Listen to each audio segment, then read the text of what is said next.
우리는 어떤 날은 물 흐르듯 매끄러운 하루를 보내다가도 어떤 날은 힘겹게 보내기도 한다. 또 한순간은 상대에게 사랑을 베풀고 너그럽게 대하며 몰입해 있다가도 바로 다음 순간 비판적이 되고 무감각해지며 짜증을 내기도 한다.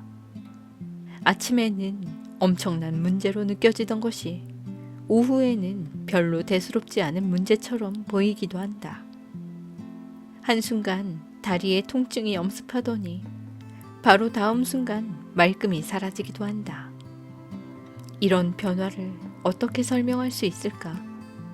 내가 보기에 가장 근본적인 이유는 주의를 기울이는 방식이 자기도 모르게 바뀌었기 때문일 것이다. 사람들은 주의를 기울이는 방식의 변화에 따라 영향을 받는다. 그러나 이런 느낌의 변화가 생각과 감정, 신체 감각의 주의를 기울이는 방식의 변화와 관련이 있다는 사실은 알지 못한다. 안녕하세요. 책리더입니다. 오늘 소개해드릴 책은 레스 페미, 짐 로빈스 지음, 이재석 옮김, 샨티 출판사의 오픈 포커스 브레인입니다. 우리는 이야기합니다. 자기가 얼마나 바쁘게 하루를 보냈는지에 대해서 말이죠. 아이를 학교에 내려주고 꽉 막힌 도로를 달려 정신없이 출근하고 머릿속은 그날 직장에서 해야 할 일과 아이들 학교의 세세한 일로 꽉 차 있고 출근 중에도 휴대폰은 수시로 울려대고 삶에서 뭔가 놓치는 일이 생길까봐 최대한 많은 것을 해내려 애쓰는 모습입니다. 그런데 많은 사람들이 질주를 멈춰도 긴장이 풀리지 않는다고 말합니다. 잠을 못 잔다거나 초조와 불안, 우울, 불만, 지루함에 시달린다고 토로합니다.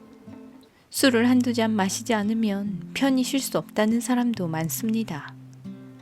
낮에 일하면서 집중하거나 주의를 기울이는데 필요한 에너지가 부족한 이들은 더블 에스프레소 한 잔으로 바닥난 힘을 짜냅니다. 두통과 요통, 기타 만성적인 신체 질환을 달고 살며 머릿속에는 온갖 생각이 폭주합니다. 그러면서 삶의 경험들을 깊이 음미하지 못하고 그저 주변에서 일어나는 일들을 피상적으로 경험할 뿐이라고 느낍니다. 이런 문제는 우리 주위에 매우 흔합니다. 하지만 이 책에서는 그 대부분의 경우 그들 자신이나 생활 방식에 문제가 있는 것이 아닌 일종의 오작동의 문제로 보는 것이 적절하다고 말하고 있는데요. 그리고 사람이라면 누구나 신경계의 균형을 바로잡고 치유할 수 있는 능력이 있는데 그 능력으로 그러한 문제들을 해결할 수 있다고 말합니다. 바로 주의를 기울이는 방식으로 말이죠. 고통을 해소하고 삶의 속도를 늦추면서도 더 많은 것을 성취할 수 있다고 말합니다. 그리고 삶을 더 깊이 경험하고 몸과 마음의 기능을 최대로 활용하는 능력, 더 나아가 자신의 삶을 더 나은 방향으로 극적으로 변화시킬 수 있도록 방법을 제시합니다. 이 책은 우리 몸과 마음에서 주의 기능이 갖는 중요하고 보편적인 역할을 살펴보고 어떻게 주의를 기울이는 방식이 스트레스를 감소시키고 치유를 일으키는지에 대해서도 간명한 언어로 설명하고 있습니다. 또한 독자들이 치유 여정에 나설 수 있도록 다양한 방법을 제시하는데요. 책뿐만 아니라 오픈 포커스 훈련을 하고 싶으신 분들을 위해 유튜브로도 만나보실 수 있습니다. 샨티 TV를 방문하시면 한국어 버전으로 영상들을 만나보실 수 있습니다. 저는 오늘 오픈 포커스 주의 방식의 효과와 오픈 포커스 연습을 통해 신체의 스트레스를 완화시킬 수 있는 훈련하는 방법을 낭독하고자 합니다. 좁은 대상형 주의로 집중하며 살아왔던 독자들에게 이 책은 더 건강하고 나은 삶의 해결책과 돌파구가 될 것입니다. 오픈 포커스 주의 방식. 짙은 금발에 작고 매력적이며 혈기 넘치는 파울라는 유명 메디컬 센터의 심장병동에서 24시간 교대제로 일하는 수간호사이다. 심장병 환자를 돌보는 일은 환자의 생사가 달린 만큼 매우 고된 일이다. 게다가 원래 혈기 넘치는 성격인지라 파울라는 스트레스가 더 심했다.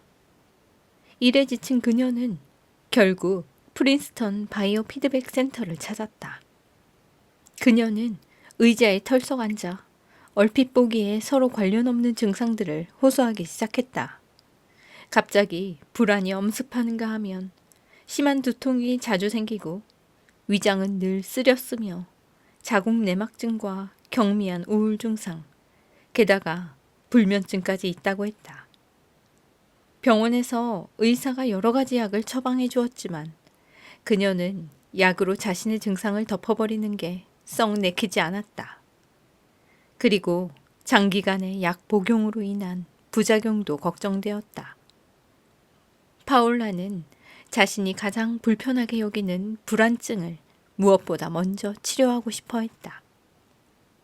우리는 파울라에게 대화요법도 약도 처방하지 않았다.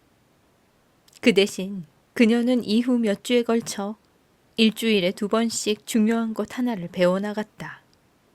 바로 주의를 기울이는 방식을 바꾸는 법을 배운 것이다. 우리는 파울라에게 25분에서 45분 동안 오픈 포커스 유도문을 들으며 다양한 공간들, 즉 자신의 몸 주위 공간이나 몸속의 공간, 또 몸을 통과해서 모든 방향으로 확장되는 공간을 상상해 보게 했다. 이 연습과 함께 파울라는 뇌전도상의 뇌 활동이 임계점 이상의 동조 수준에 이르면 뉴로 피드백 장치를 통해 소리와 빛으로 신호를 받았다. 이때가 오로지 한 대상에만 집중하는 좁은 대상형 주의 상태에서 나와 넓게 확산된, 그러면서도 관심을 유지하는 포괄적인 주의 방식으로 옮겨간 때였다. 그 상태를 기억하며 파울라는 이제 클리닉 바깥에서도 좁은 초점의 대상형 주의로 주변 세계를 붙들지 않고 주의의 범위를 더 넓힐 줄 알게 되었다. 좁은 대상형 주의에서 더 넓고 포괄적이며 더 합일적인 주의 방식으로 옮겨간 것이다. 우리는 파울라의 불안증을 치료할 수 있었다. 그러나 우리가 얻은 것은 그 이상이었다. 치료가 진행되면서 서로 관련이 없다고 여겼던 그녀의 여러 증상들이 실은 별개의 증상이 아니라는 사실을 깨닫게 된 것이다. 그 증상들은 한 가지 공통된 원인을 갖고 있었다. 바로 만성적인 좁은 대상형 초점 상태에서 지속적으로 쌓인 스트레스가 그 원인이었다. 좁은 대상형 초점 상태에서 벗어나는 이 간단한 행위는 마치 오랫동안 움켜쥐고 있던 주먹을 펴는 것과 비슷하다. 이후 수주에 걸쳐 주의 방식을 바꿔나가자 그녀에게 연쇄적인 변화가 일어나기 시작했다. 가끔씩 엄청나게 빠른 속도로 속닥이던 내면의 짓거림, 즉 전략적 사고의 움직임이 현저히 느려지는 걸 알게 되었다. 자신도 모르게 오랫동안 긴장 상태로 있던 몸의 근육도 이완되기 시작했다. 특히 얼굴, 눈, 목구멍, 어깨, 그리고 목 근육이 많이 부드러워졌다. 이 근육들이야말로 주변 세계를 좁은 대상형 주위로 꽉 붙잡는 데 필요한 근육들이다. 얼굴에도 혈색이 돌아왔고 긴장성 두통도 거의 발생하지 않았으며 편두통은 사라진 거나 다를 게 없었다. 경련성 결장과 자궁 내막증으로 인한 만성 통증도 거의 사라졌다. 성격도 부드러워졌다. 몇 차례 세션을 받고 나서 파울라는 자신이 훨씬 편안해지고 중심이 잡히는 것 같다고 말했다. 내 삶이 이렇게 바뀌다니 믿을 수 없어요. 몇 달 후 그녀가 한 말이었다. 이 연습을 계기로 내 삶의 모든 것이 더 좋은 쪽으로 바뀌었어요. 파울라가 주의를 기울이는 방식을 바꾸었다고 해서 일하고 운전하고 공부하는 능력이 떨어진 건 아니다. 오히려 이제 더 수월하게 그런 일들을 할 수 있었다. 무엇보다 중요한 것은 파울라가 오픈 포커스주의 상태를 지속하는 법을 배웠다는 점이다. 그녀는 이제 초점을 단단히 붙드는 것과 가볍게 붙드는 것의 차이를 알게 되었다. 이처럼 새롭게 발견한 유연한 주의 덕분에 그녀는 필요할 때면 초점을 좁혀 기민하게 반응하는 한편 그렇게 강하게 집중할 필요가 없을 때는 주의를 넓게 분산시킬 수 있었다. 자연히 스트레스도 스스로 조절할 수 있게 되었다. 파울라는 좁은 주의와 넓은 주의를 동시에 쓸 수 있다는 사실도 깨달았다. 공간 알아차리기를 자신의 일상에서 활용하는 법도 알게 되었다. 점심을 먹을 때든 환자를 부축할 때든 그녀는 이제 자연스럽게 공간을 자각하는 상태에 머물 수 있었다. 그녀는 아주 중요한 것 하나를 배운 것이다. 바로 주의를 기울이는 방식이 우리의 경험과 반응의 강도를 결정한다는 사실 말이다. 좁은 초점 상태는 그 강도를 높이는 반면 넓은 주의는 그 강도를 낮춰준다. 유연한 주의야말로 건강의 필수 조건이다. 오픈 포커스와 일상생활. 우리는 대부분 좁게 집중하는 습관에 매우 익숙해 있어 낮 동안 오픈 포커스를 해보자는 생각을 쉽게 떠올리지 못한다. 오픈 포커스 기술을 일상생활의 모든 활동에 적용해 볼 목적으로 이 책에 수록된 연습들을 매일 실천한다 해도 필요한 때 오픈 포커스를 떠올리지 못하는 것이다. 연습 세션을 마치고 얼마 되지 않았는데도 벌써 예전에 좁은 대상형 주의 상태로 돌아와 있는 자신을 발견할지도 모른다. 오픈 포커스 기술 자체는 어렵지 않지만 필요한 순간 잊지 않고 떠올리기는 그렇게 만만한 일이 아니다. 오랜 시간에 걸쳐 좁은 주의 방식을 조금씩 강화시켜 왔기 때문이다. 초점을 열도록 스스로에게 계속 상기시킬 필요가 있다. 그러나 어떻게 그렇게 할 것인가? 일상생활에서 감정이나 몸의 감각의 불편함을 느낄 때 우리는 그것을 알아차림을 위한 기회로 삼을 수 있다. 부정적인 감정은 일종의 메시지이므로 그것을 회피하거나 밀어내려고 해서는 안 된다. 회피하거나 밀어내면 우리는 더 긴장하게 되고 이는 결국 그 감정들에게 더 힘을 실어주는 꼴이 된다. 다소 역설적이지만 불쾌한 경험을 해결하는 첫 번째 단계는 그 경험을 받아들이면서 동시에 그 주변의 감각들과 공간을 알아차리는 것이다. 그럴 때 고통스러운 느낌이 줄어들고 때로는 완전히 사라지기도 한다. 스스로에게 오픈 포커스를 상기시키는 방법은 여러 가지가 있다. 어떤 사람은 직장이나 집안 여러 곳에 스티커나 포스트잇을 붙여놓는 것이 도움이 된다고 말한다. 상대방이 전화 받기를 기다릴 때, 운동할 때, 줄을 서서 기다릴 때, 건널목에서 신호를 기다릴 때, 청소할 때, 걸을 때, 샤워할 때, 그것을 자신의 주의를 확장하는 기회로 활용할 수 있다. 현재 있는 자리에서 날마다 오픈 포커스 상태를 개발하고 유지하도록 도와주는 즉석 연습법들도 있다. 우리가 습관적으로 하는 좁은 주의 상태에서는 하나의 대상만 전경으로 삼고 주변의 모든 것은 배경으로 밀어낸다. 예를 들어 방 안의 꽃병에 주의를 집중할 경우 우리는 벽과 가구, 카펫처럼 배경을 구성하는 것은 모두 무시하게 된다.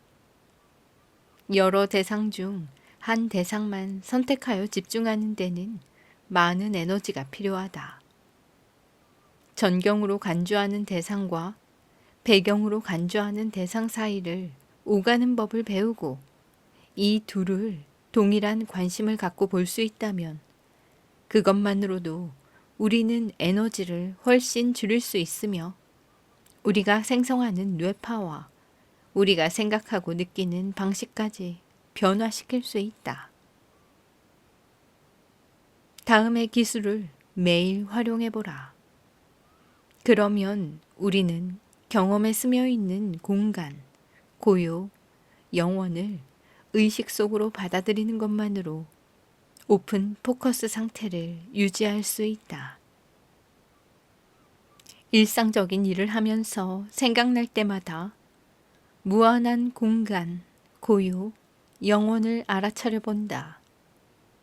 물체들 사이, 그 주변, 그리고 물체를 관통하는 3차원 공간을 알아차려 본다.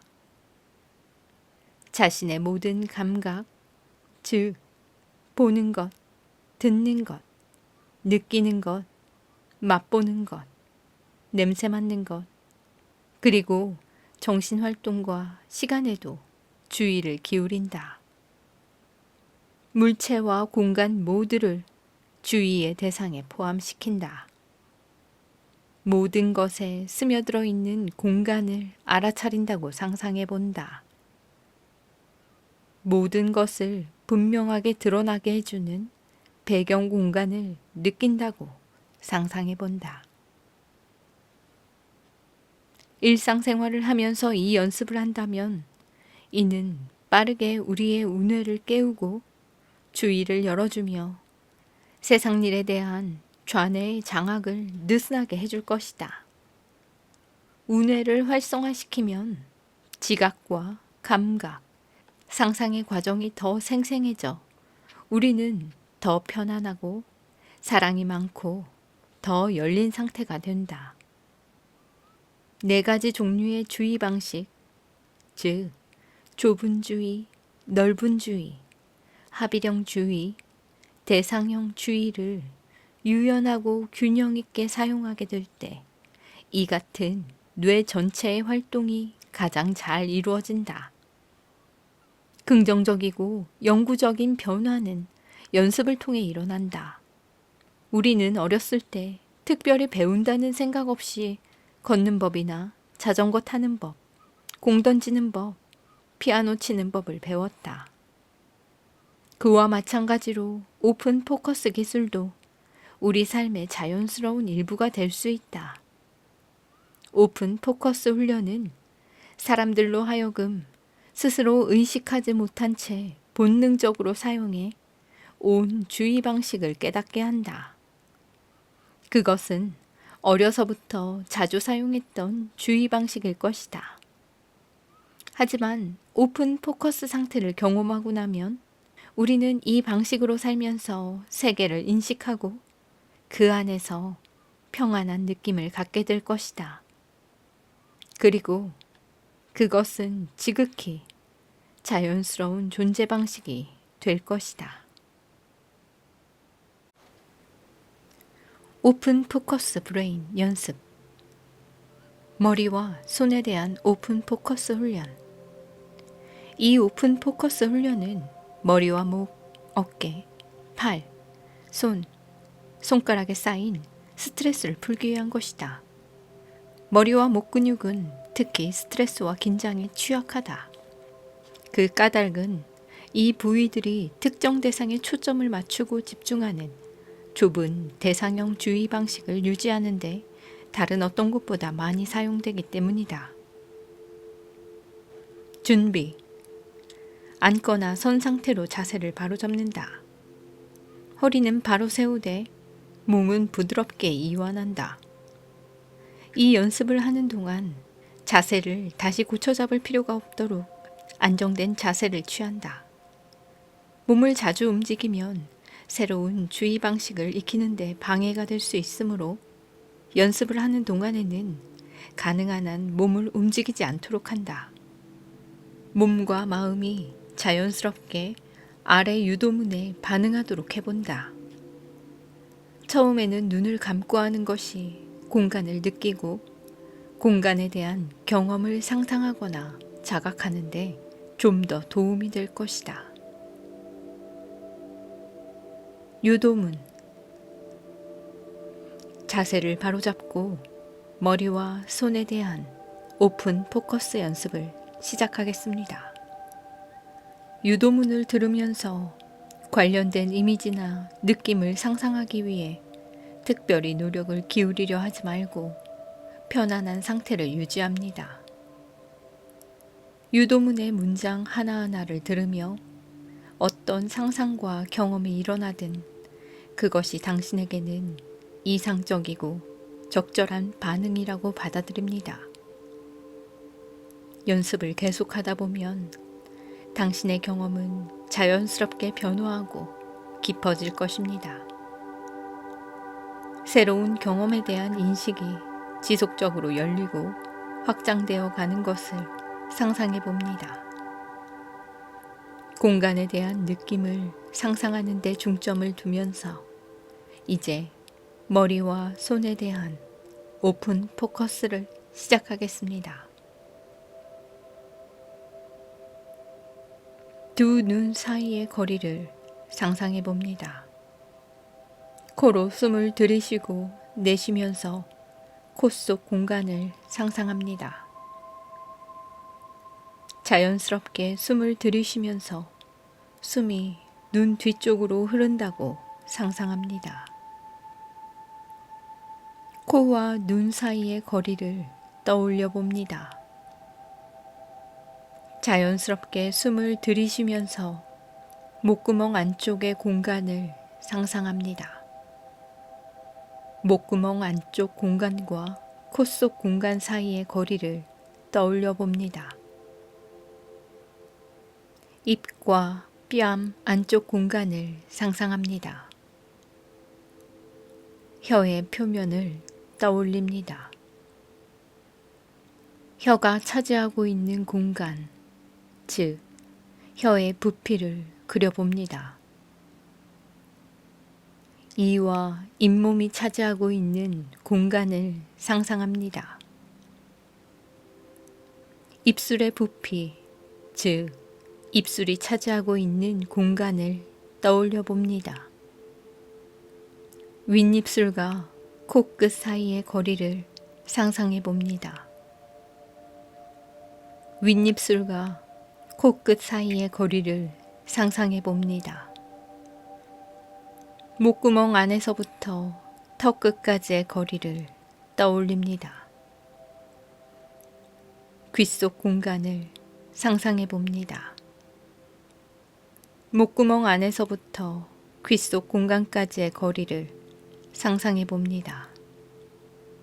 턱 끝에서부터 귓속 공간까지의 거리를 상상합니다.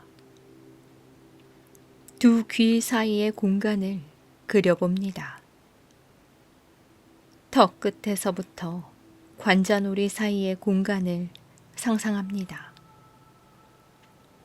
두 관자놀이 사이의 거리를 상상해 봅니다. 턱 끝에서부터 정수리까지의 거리를 상상합니다. 턱 끝과 뒷목 사이의 공간을 떠올려 봅니다. 턱 끝에서부터 광대뼈까지의 거리를 상상합니다. 두 광대뼈 사이의 공간을 상상합니다. 턱 끝과 두 눈 사이의 공간을 떠올려 봅니다. 두 눈 사이의 공간을 상상합니다. 턱 끝에서부터 이마까지의 거리를 상상해 봅니다. 턱 끝에서부터 입꼬리까지의 거리를 그려봅니다. 턱 끝에서부터 아랫입술까지의 거리를 상상합니다. 입꼬리에서부터 콧구멍 사이의 거리를 떠올려 봅니다. 턱 전체의 부위를 떠올려 봅니다. 두 콧구멍 사이의 거리를 상상합니다. 콧등 안쪽의 공간을 상상해 봅니다. 콧등 안쪽 공간에서부터 뒤통수까지의 거리를 상상합니다. 콧등 안쪽 공간에서부터 두 눈까지의 거리를 상상해 봅니다. 두 눈 주위를 둘러싼 공간을 상상합니다. 눈꺼풀의 부위를 상상해 봅니다. 눈꺼풀에서부터 눈썹까지의 거리를 떠올려 봅니다. 이마의 부피를 상상합니다. 콧등 안쪽 공간에서부터 이마 한가운데까지의 거리를 상상해 봅니다. 콧등 안쪽 공간과 머리카락이 시작되는 헤어라인 사이의 공간을 상상해 봅니다.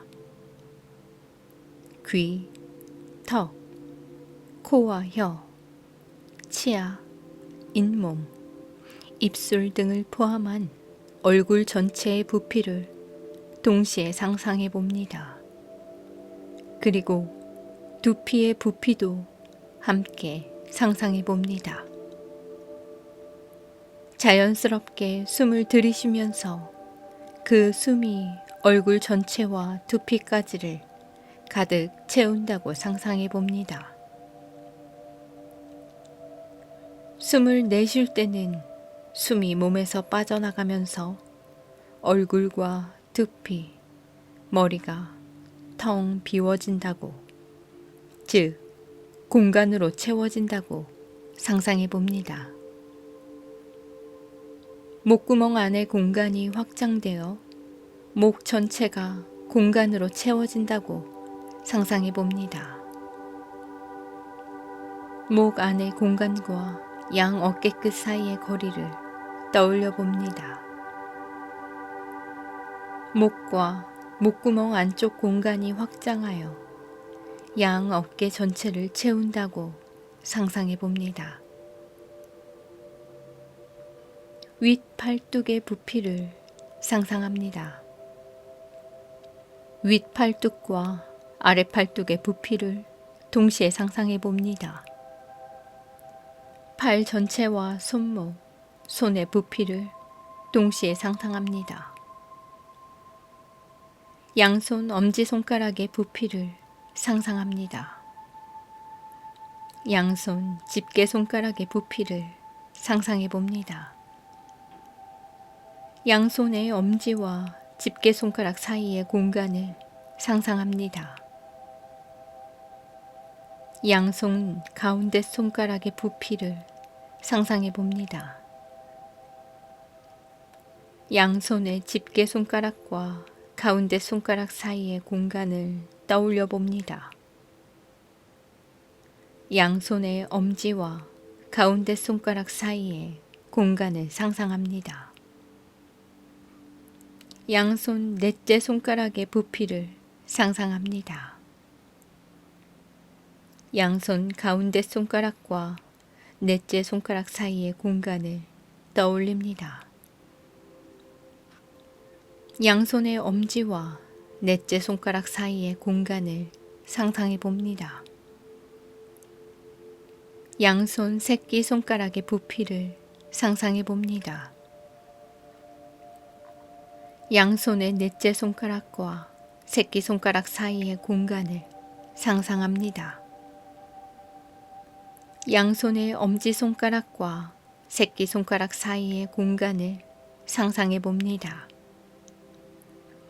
양손 손가락 전체의 부피와 손가락 사이사이의 공간을 동시에 떠올려 봅니다.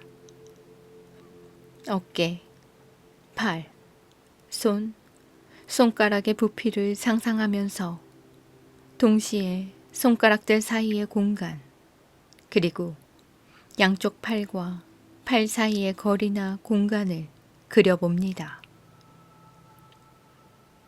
숨을 들이쉴 때 그 숨이 머리와 목, 어깨, 팔, 손, 손가락을 가득 채우고 숨을 내쉴 때 그 숨이 몸을 빠져나가면서 이들 전체 부위가 모두 빈 공간으로 채워진다고 상상해 봅니다. 머리와 목, 어깨, 팔, 손, 손가락 전체의 내부 공간을 자각하면서 동시에 그 전부를 둘러싸고 있는 주변의 공간을 떠올려 봅니다. 손가락 주위와 손가락 사이의 공간, 양팔 사이의 공간, 팔과 어깨와 목과 머리 주변의 공간을 상상해 봅니다. 머리와 목, 어깨, 팔, 손, 손가락의 내부 공간과 바깥 공간 사이의 경계를 자각하면서 이 안과 밖의 공간이 그 경계를 자유롭게 넘나들고 흐르는 것을 상상해 봅니다. 이 오픈 포커스 연습을 계속할수록 자신의 경험이 더 생생하고 더 쉬워지고 있음을 그려봅니다. 하루에 적어도 2번 이 연습을 한 모습을 떠올립니다.